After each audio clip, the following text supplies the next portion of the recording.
නපරේසං විලෝමානී නපරේසං කතා කතං අත්තනෝ අවෙක්කෙය කතානි අකතානිච.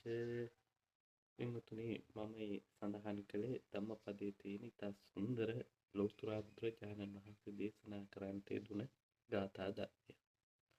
උන්වහන්සේ අපිට පැහැදිලි කරනවා නපරේසං විලෝමානී, අනිත් අය කියන බැනුම් පිළිබඳව කල්පනා කරන්නට යන්නට එපා.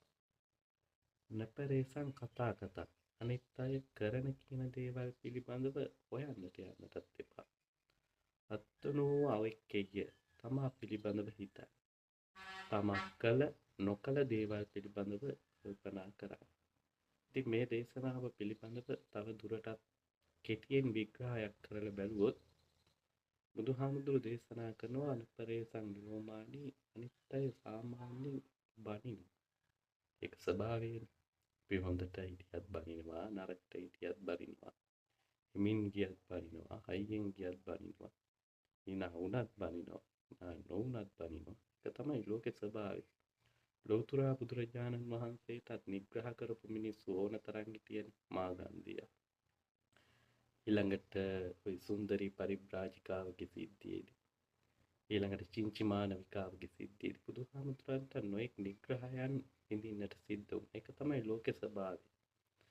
ඒ වගේම අනිත් අය කරපු නොකරපු දේවල් පිළිබඳව අපි කල්පනා කරන්නට යන්නට හොඳ නැහැ. හේතුව තමයි ඒ අයට පුළුවන් ආකාරයට තමයි ඒ අයගේ භූමිකාව රඟ දක්වන්නේ.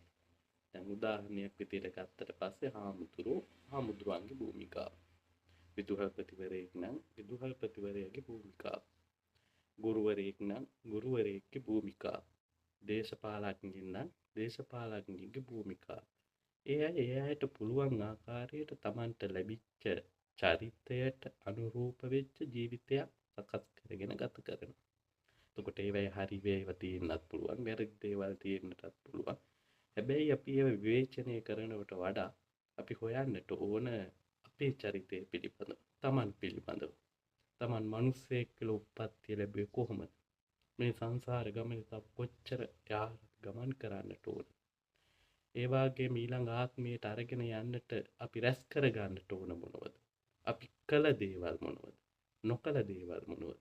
මෙන්න මේ පිළිබඳව කල්පනා කරලා බලන්නට පුළුවන් නම්, අත්තනෝ අවෙක්කිය, තමා පිළිබඳව හිතන්න පුළුවන් නම්, කල්පනා කර ගන්නට පුළුවන් නම්, මේ ලෝකේ Tamanට අභිවෘද්ධිය ළඟා කරගන්න එක මහා අමාරු කටයුත්තක් බවට පත් වෙන්නේ නැහැ.